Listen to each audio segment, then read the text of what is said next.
Welcome to Biztech Technology Show, the show where we feature tech companies operating globally, talking about their solutions and how they make a difference to their customers' businesses.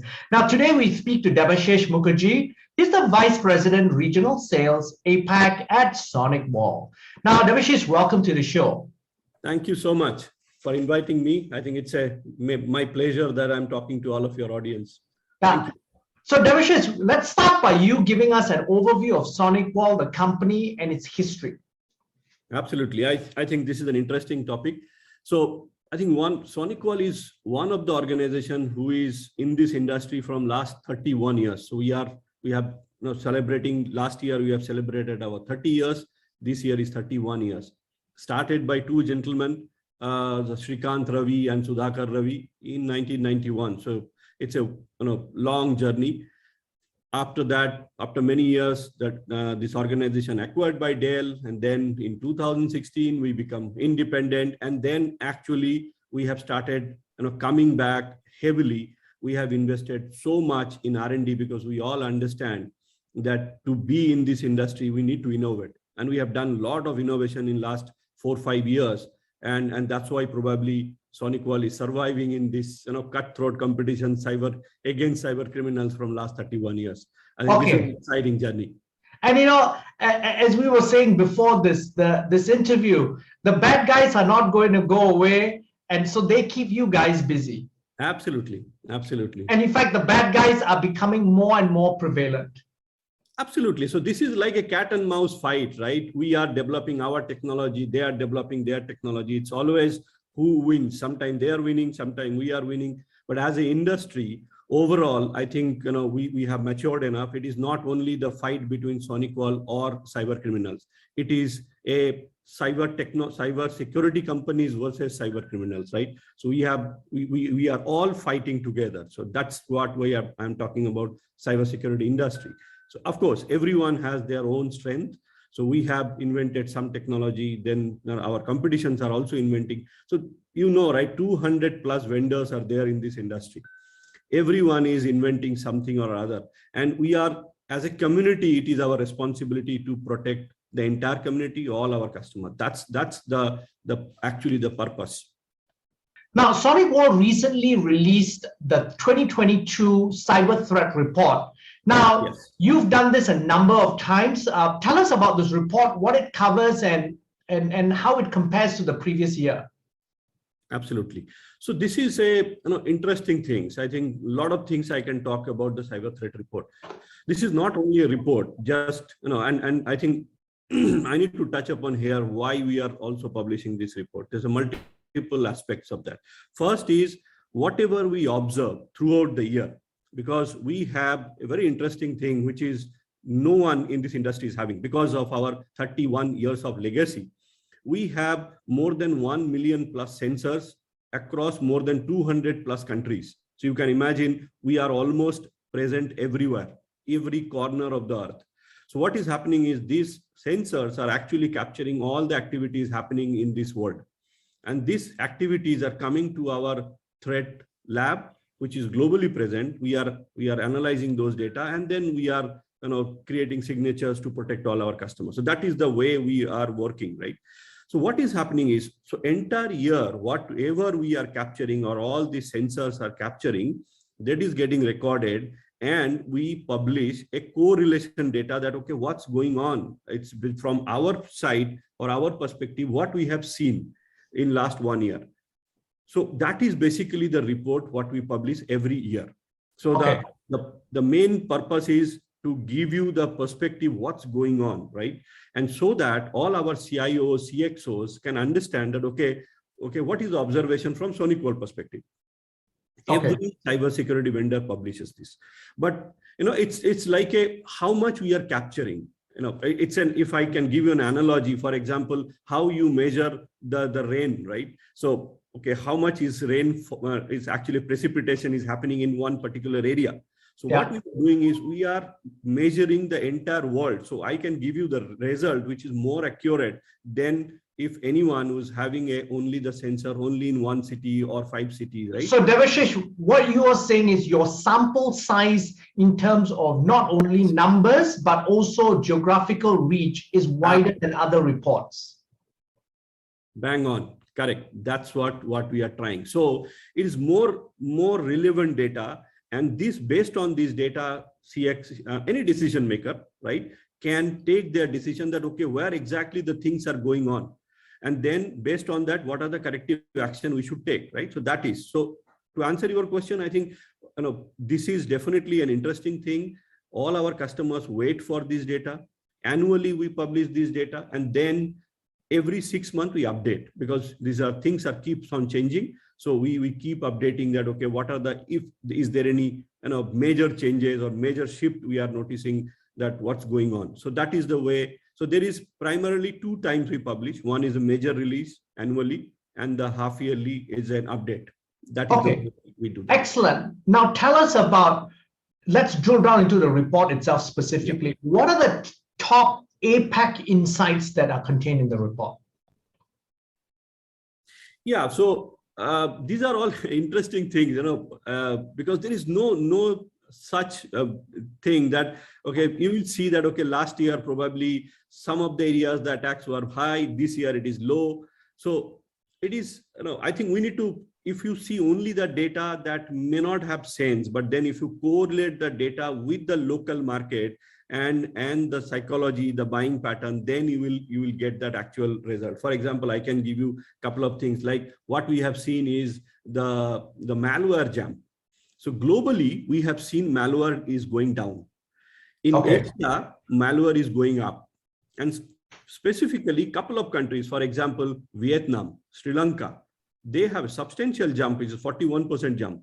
India, on an entire year number, year on year, we are not seeing growth, but we are already started seeing the growth. If you double click in our report, or anyone can see that report by downloading, you will see that there the growth trend is coming. So already maybe the beginning of year, it was low, but then from June, July, it started growing. So that means it is not going anywhere, right? So malware is started increasing again.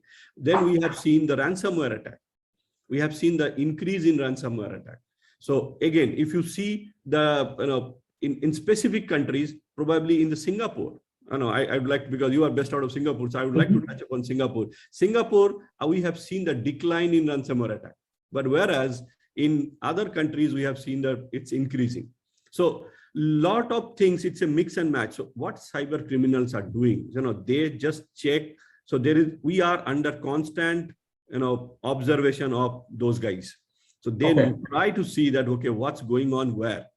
Okay, for example, if you see why malware is increasing, right, in India, and even ransomware, there was, maybe I think in the month of March and April, there was an increase in India. Again, it drops. Again, in September, started increasing in India. If you start correlating, it is straight away correlated with the COVID situation. I'm talking about especially in India. So they have realized, okay, now when the COVID is more, so okay, let's target more, because people are busy in somewhere else, right? So they are not focusing on their environment, or they are not probably, patching. That's a very interesting insight.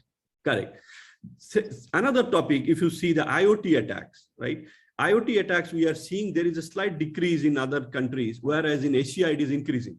Again, okay, but where are these bad guys originating from? Where are the IP addresses that these are originating from? So this is, I think, it is, we are targeting, we are tracking those IP addresses, but I think this is not important that from where these attacks are coming from, because we all know that these are not their original location, because these are all masked IP addresses, right? Yeah. So we know that, okay, if required, I think the cyber security organizations or the intelligence agencies can track. We can get into that up, and that's what a lot of arrests are happening. So it is possible, but we don't get into that, because our job is not investigating who is attacking as of now.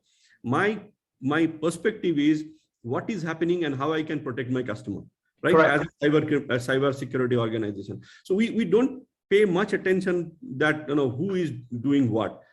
Primarily, we understand that, okay, if you go to our SonicWall Security Center, which is live feed, you can see what's going on right now. Okay, from which country the attacks are happening, which country attacks are landing, so that you can see, right? So that's interesting. So where do we find this information? It's a SonicWall Security Center. Okay. You can just Google SonicWall Security Center. You can see what exactly is happening right now. So these are there, but that is not our purpose. This is just to sensitize the situation, right?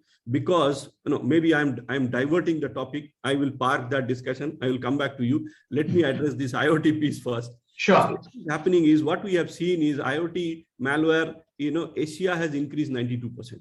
Now you correlate, probably in what we have seen in Europe, IoT attacks are decreasing. Now, why it is happening? It is happening because of the IoT acceptance, probably in our region, is started happening now. Now, if you correlate, it's simply, we have seen that the smart devices sales in Asia has started increasing 18% year on year, right? So now you can join the dot that, okay, then probably Europe is little ahead of time. So they have understood. So what is happening, the moment you buy a smart device at home, first you don't pay attention, right? That the smart device, fine. So that's what we are only talking about, okay, the feature functionalities of that device. But you understand that device is sitting behind your normal router. That can be a D-Link, a Zyxel, or whatever, right? All these models. We don't pay attention to those devices because those devices are not secure. And that is basically the point that cyber criminals are using. Now they can directly access to your home where your Alexa or Google Home is there, or your smart TVs are there, right?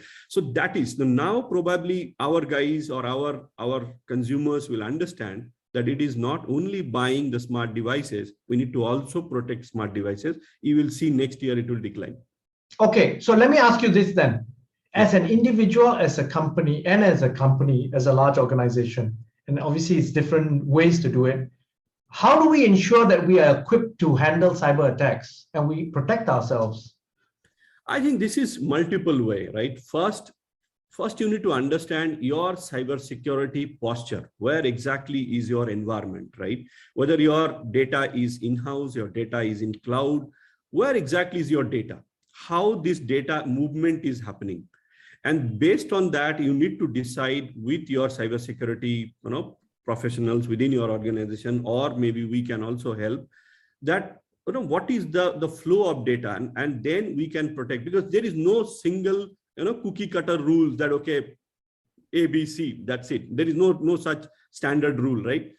Based on your environment, we have to design that where exactly you need to protect. And then normally, if you ask me as a layman that, okay, if you ask me how I can protect, so our normal answer is, please go for a layered defense.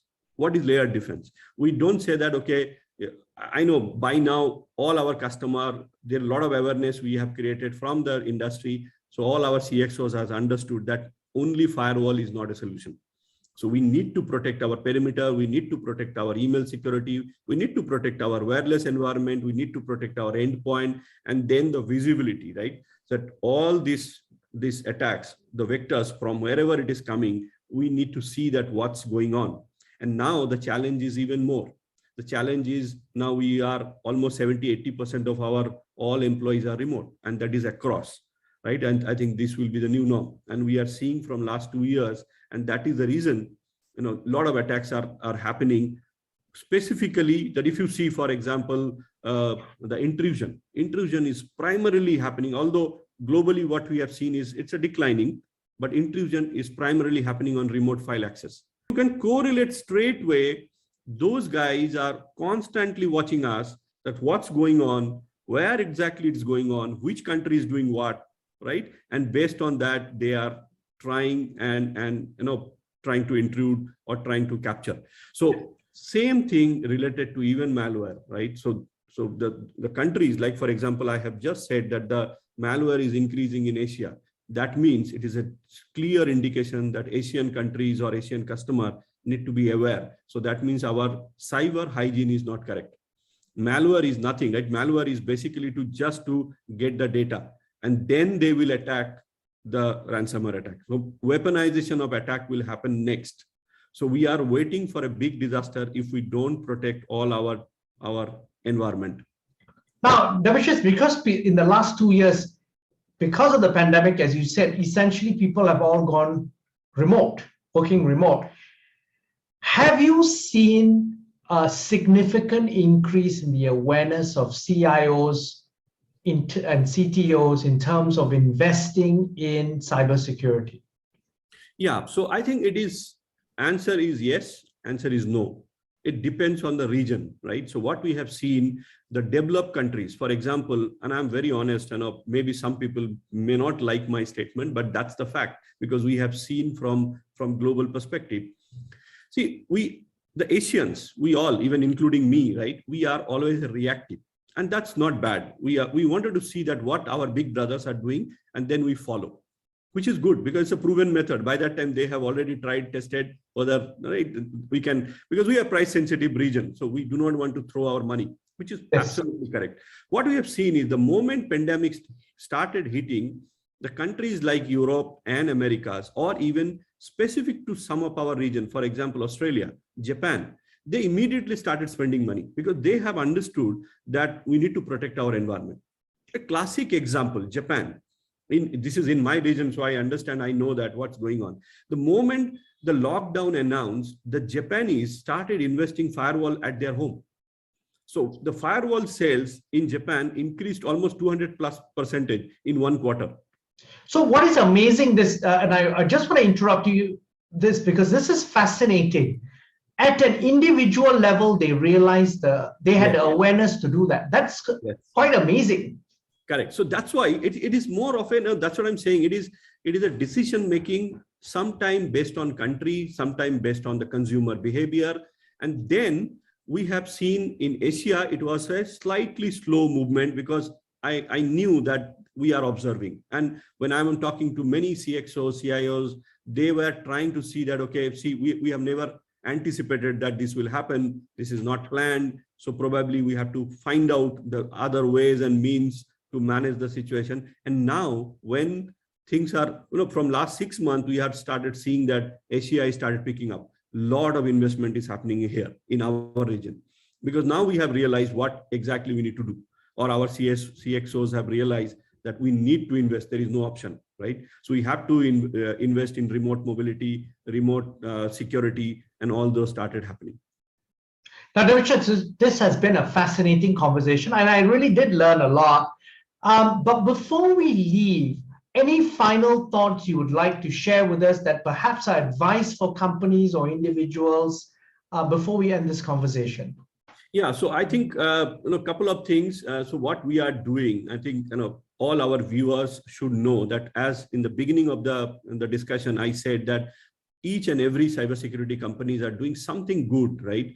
So what we have done is, I think from last 10 years, we are always a pioneer in inventing technologies. 10 years back, we have invented one technology called reassembly free deep packet inspection, RFDPI, right? That time, entire industry said it's not required. But we have realized that we need to inspect each and every encrypted packet. And today, entire industry has realized, because almost 95% of our traffic is encrypted, and cyber criminals are also inducing attacks on an encrypted traffic. So we are ahead of time. I think this is one thing we need to understand. If you have not implemented in your environment that inspecting the decrypted traffic, please do that. Second, we have 2 years back, we have again invented another technology, which is called RTDMI, real-time deep memory inspection. So again, we are one step ahead of the competition, because what we are doing is, we all know what is sandboxing. We are trying to understand the 0-day or never seen attack, right? What we are doing is, now they are one step ahead. The cyber criminals are doing or attacking the CPUs or memories. So what we have done, we are even detecting the activities happening in your CPUs and memories, and we are actually capturing those attacks. And that is the reason probably we are successful even achieving 100% score. And there is a third-party agency, ICSA, has given us 100% score. from last 4 consecutive quarter, and no one in this industry has that score. So that's good. So what, as a customer, you need to understand that first is whether you know your environment, and then where exactly you need to block. Please discuss with your cyber security vendor or your consultant and understand the posture. And then couple of basic things you need to understand is not one solution fits everything, right? So you need to get into a layered defense, focus on hygiene. I think that is the main piece where our customer miss, because I have seen that customer says, I have a best in class of firewall, I have best in class of endpoint, still I got the ransomware attack because your users are not ready, right? They are still using USBs. So I think that the awareness on the user level is most important, and we are ready for that. So please call us. We can do whatever from best we can do from our side. Debasish, thank you very much for taking your time to be on the show. Thank you so much for inviting me. Now, I'm Brian Fernandez, and we've been speaking to Debasish Mukherjee, the Vice President, Regional Sales, Asia Pacific at SonicWall on Biztech Technology Show. This video and podcast will be on our website, www.biztech.asia, as well as our social media platforms. Please like and subscribe to our various platforms. Thanks again for tuning in.